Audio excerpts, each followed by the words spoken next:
నమస్తే, నేను Ashok. Welcome to ప్రజా చైతన్యం. దావోస్ పర్యటన ముగిసిన తర్వాత ఏపీకి సంబంధించినటువంటి పెట్టుబడులపైన, ఏపీకి వచ్చినటువంటి కంపెనీలపైన కూడా పెద్ద ఎత్తున చర్చ జరుగుతుంది. దావోస్కి చంద్రబాబు నాయుడు గారు, లోకేష్ గారు, అలాగే కేంద్ర మంత్రిగా ఉన్నటువంటి రామ్మోహన్ నాయుడు గారు, అలాగే ఇక్కడ ఉన్నటువంటి టీజీ భరత్ గారు, వీళ్ళందరూ కూడా దావోస్ వెళ్ళారు. దావోస్ వెళ్ళి ఏపీలో పెట్టుబడులకు సంబంధించినటువంటి వ్యవహారాలు, ఏపీలో పెట్టుబడులకు సంబంధించినటువంటి ఉన్నటువంటి వసతులు, వనరుల పైన కూడా అక్కడ ఉన్నటువంటి కంపెనీలతో చర్చించామని చెప్పేసి కూడా చెప్తున్నారు. కానీ ఎక్కడా కూడా పెట్టుబడులకు సంబంధించి కావచ్చు, కంపెనీలతో ఎంఓయూలకు సంబంధించి కావచ్చు, ఎక్కడా కూడా అగ్రిమెంట్స్ జరగలేదు. దానికి సంబంధించి కూడా ఇక్కడికి వచ్చిన తర్వాత ఇటు ప్రతిపక్షంలో ఉన్నటువంటి వైసీపీ పార్టీ కూడా కూటమి మీద ఆరోపణలు చేస్తూ వస్తుంది. కూటమి ఎందుకు అక్కడికి వెళ్ళి అక్కడ డబ్బా ప్రచారానికి తప్పితే ఎక్కడా కూడా ఒక రూపాయి కూడా పెట్టుబడులు తెచ్చిన పరిస్థితి లేదు. కనీసం మీరు దారి ఖర్చులు కూడా వెళ్ళి రావడానికి వచ్చినటువంటి డబ్బులు కూడా తీసుకురాలేకపోయారని చెప్పేసి కూడా మాట్లాడుతూ అయితే ఇక్కడ కొంత ప్రధాన మీడియా టీడీపీకి సంబంధించిన ఒక పేపర్లో ఈరోజు చాలా ప్రతిష్టాత్మకంగా నిన్న గణతంత్ర దినోత్సవ వేడుకలకు సంబంధించిన పాల్గొన్నటువంటి సమావేశంలో ఎట్ హోమ్ సమయంలో కూడా ఏపీకి సంబంధించిన బ్రాండ్ పైన, ఏపీకి సంబంధించిన పెట్టుబడుల పైన కూడా సుదీర్ఘంగా మాట్లాడుకుంటూ వచ్చారు. దాన్ని సంబంధించి కూడా కోట్ చేసుకుంటూ వచ్చారు.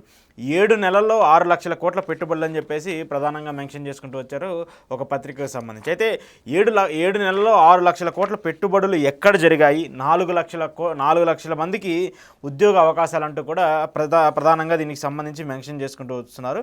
రాష్ట్రంలో పెట్టుబడులపై ప్రభుత్వం వివరణ: 7 నెలల్లో 6 లక్షల కోట్ల రూపాయలు, 4 లక్షల మందికి ఉద్యోగాలు, మరొక 10 లక్షల కోట్ల రూపాయలకు సంబంధించిన పెట్టుబడులకి సంబంధించిన అంశంపైన కూడా ప్రభుత్వం చర్చలు జరుపుతుందంటూ కూడా ప్రధానంగా రాసుకువచ్చారు. దావోస్ పర్యటనకు ముందే క్యూ కట్టిన పెట్టుబడులు, ఆర్థిక సంవత్సరంలో మారుమోగిన బ్రాండ్ ఏపీ, మున్ముందు మరిన్ని రాక, ప్రజలకు సంబంధించిన అంశాలపైన కూడా సుదీర్ఘంగా ఎట్ హోమ్ కార్యక్రమంలో పాల్గొన్నటువంటి సమయంలో దీనిపైన సుదీర్ఘంగా చర్చించినటువంటి ముఖ్యమంత్రి, ఉప ముఖ్యమంత్రి, మంత్రి, అలాగే గవర్నర్, చీఫ్ జస్టిస్. సో ఇక్కడ మనం ప్రధానంగా చూడాల్సినటువంటి అంశం ఏంటంటే, గతంలో జగన్మోహన్ రెడ్డికి సంబంధించి ఆయన ఒక 13 లక్షల కోట్లు, 15 లక్షల కోట్లు తెచ్చామని చెప్పేసి పెట్టుబడులకు సంబంధించి అప్పుడున్నారు. 2014 నుంచి 2019 వరకు 25 లక్షల కోట్ల రూపాయలు అమరావతికి కొత్త నవనిర్మాణమైనటువంటి రాజధానికి పెట్టుబడులు రాబోతున్నాయి, తరలి వస్తున్నాయని చెప్పేసి అప్పుడు ఇలాగే ఎంఓయూలకు సంబంధించి పెట్టుకుంటూ వచ్చారు. ఇప్పుడు జగన్మోహన్ రెడ్డి ఓడిపోయాడు, ఆ పెట్టుబడులకు సంబంధించిన అంశం పక్కెళ్ళిపోయింది. 2014 నుంచి 2019 వరకు చంద్రబాబు నాయుడు గారు అధికారంలో ఉన్నారు, అప్పుడు ఆయనకు సంబంధించిన పెట్టుబడులకు సంబంధించిన అంశం పక్కెళ్ళిపోయింది. మళ్ళీ కొత్తగా కూటమి సర్కార్ అధికారంలోకి వచ్చిన తర్వాత దావోస్ పర్యటనకు సంబంధించి ఏం జరిగింది ఏంటి అనే దాని మీద పెద్ద చర్చ జరుగుతున్నప్పుడు మొన్న చంద్రబాబు నాయుడు గారు ఒక సమావేశం పెట్టి, మీడియా సమావేశానికి పెట్టి ఆయన క్లియర్గా చెప్తూ వచ్చారు. ఏం చెప్తూ వచ్చారంటే, దావోస్ పర్యటన అనేది ఒక మిత్.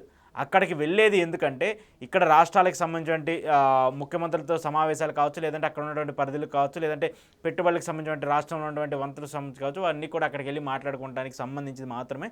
అవి ఎక్కడా కూడా డైరెక్ట్గా ఎంఓయూలు కుదుర్చుకోవడానికో, కంపెనీలు రావడానికో జరిగేది ఉండదంటూ కూడా డైరెక్ట్గా చంద్రబాబు నాయుడు గారే చెప్తూ వచ్చారు. అదంతా కూడా ఒక మిత్ అంటూ కూడా చెప్తూ వచ్చారు. అయితే చంద్రబాబు నాయుడు గారే డైరెక్ట్గా అదంతా మిత్, ఎక్కడా కూడా అక్కడ ఎంఓయూలకు సంబంధించి కావచ్చు, కంపెనీలకు సంబంధించిన ప్రస్తావన జరగలేదని చెప్తున్నప్పుడు మరి ఎక్కడి నుంచి 7 నెలల్లో 6 లక్షల రూపాయల పెట్టుబడులు వచ్చాయి?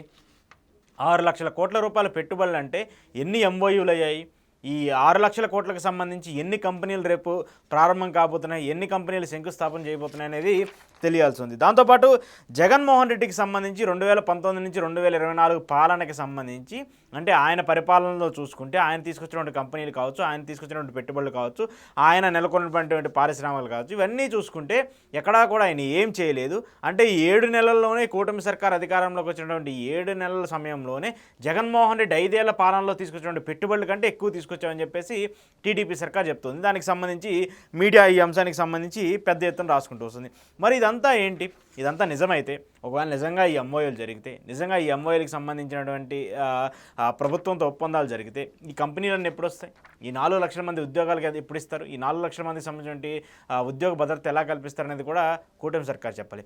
ఇక మరోవైపు జగన్మోహన్ రెడ్డికి సంబంధించి కావచ్చు, జగన్మోహన్ రెడ్డి తీసుకొచ్చిన మెడికల్ కాలేజీలకు సంబంధించిన అంశం కావచ్చు, లేదంటే పోర్టులకు సంబంధించిన అంశం కావచ్చు, దావోస్ వెళ్ళి అక్కడ స్వయాన ముఖ్యమంత్రి చంద్రబాబు నాయుడు గారు, మంత్రి లోకేష్ గారు, మిగతా వాళ్ళందరూ కూడా ఏపీలో పెట్టుబడులు పెట్టడానికి, ఏపీలో ఎక్స్పోర్ట్ చేయడానికి, ఇంపోర్ట్ చేయడానికి, లేదంటే మెడికల్ కాలేజ్ సంబంధించిన అంశాలు కావచ్చు, లేదంటే సీ పోర్ట్స్కి సంబంధించిన అంశాలు కావచ్చు, మనకి సాగర్ తీరం ఉంది, కావాల్సిన పోర్ట్లు ఉన్నాయి, వీటన్నిటినీ కూడా మనం ఇంపోర్ట్స్ ఎక్స్పోర్ట్స్ ద్వారా చేసుకోవచ్చు. తద్వారా రాష్ట్రానికి ఆదాయం పెరుగుతుంది, తద్వారా ప్రజలకు మంచి జరుగుతుందని చెప్పేసి మరి చెప్తూ ఉన్నారు. మరి ఆ పోర్టులు కట్టించింది ఎవరో కూడా చెప్తే బాగుండేదని చెప్పేసి ఇప్పుడు ప్రజలందరూ అడుగుతున్నారు. ఎందుకంటే జగన్మోహన్ రెడ్డి హయాంలో ఉన్నప్పుడు ఆ పోర్టులకు సంబంధించిన అంశం మీద చాలా పెద్ద ఎత్తున దుమారం చేస్తూ వచ్చారు.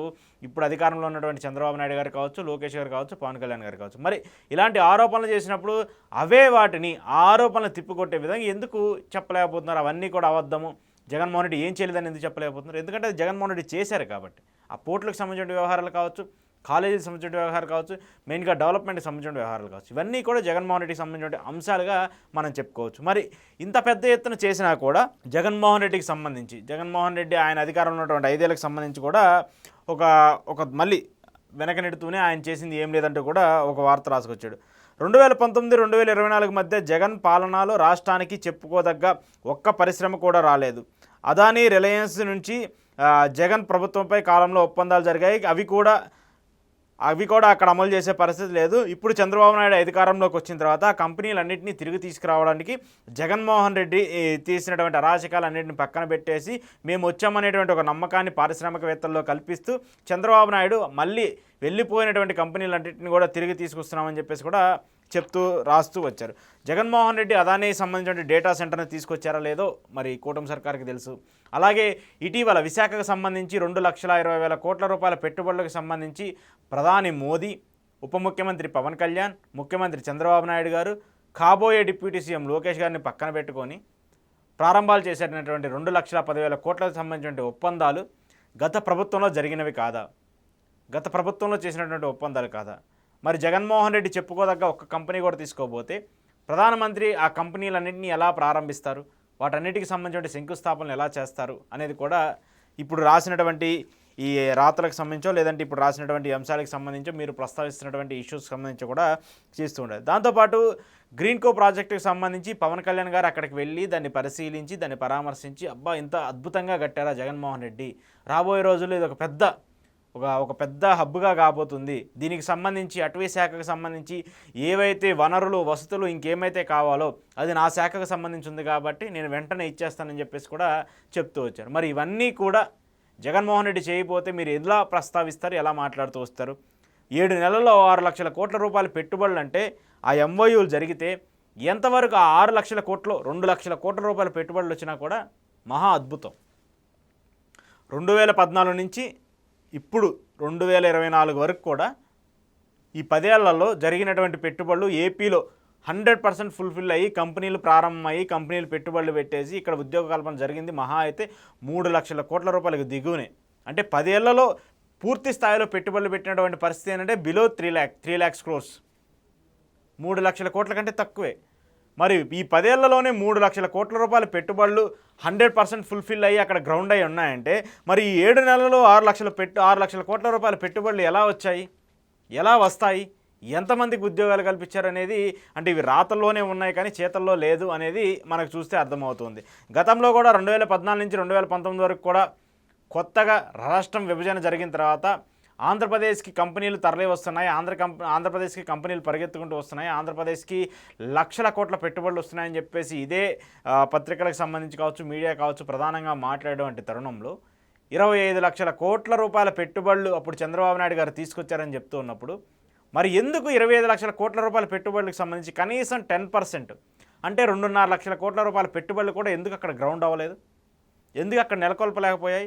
అవన్నీ కూడా ఎందుకు ఎంఓయూలకు మాత్రమే పరిమితం అవుతూ వచ్చాయి?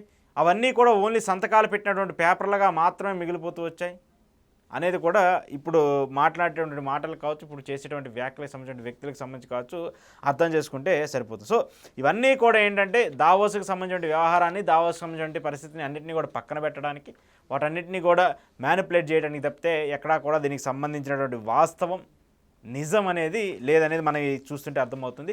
సో ఏది ఏమైనప్పటికీ ప్రభుత్వాలు మారినా, ప్రభుత్వాలు ఎవరున్నా సరే పెట్టుబడులకు సంబంధించిన అంశం మీద చాలా జాగ్రత్తగా ఉంటే, ఒక కంపెనీకి సంబంధించో లేదంటే ఒక ప్రభుత్వానికి సంబంధించో కంపెనీతో ఎంఓయూ జరిగినప్పుడు దాన్ని మీరు ప్రభుత్వం మారిన వెంటనే దాన్ని కంటిన్యూ చేయండి.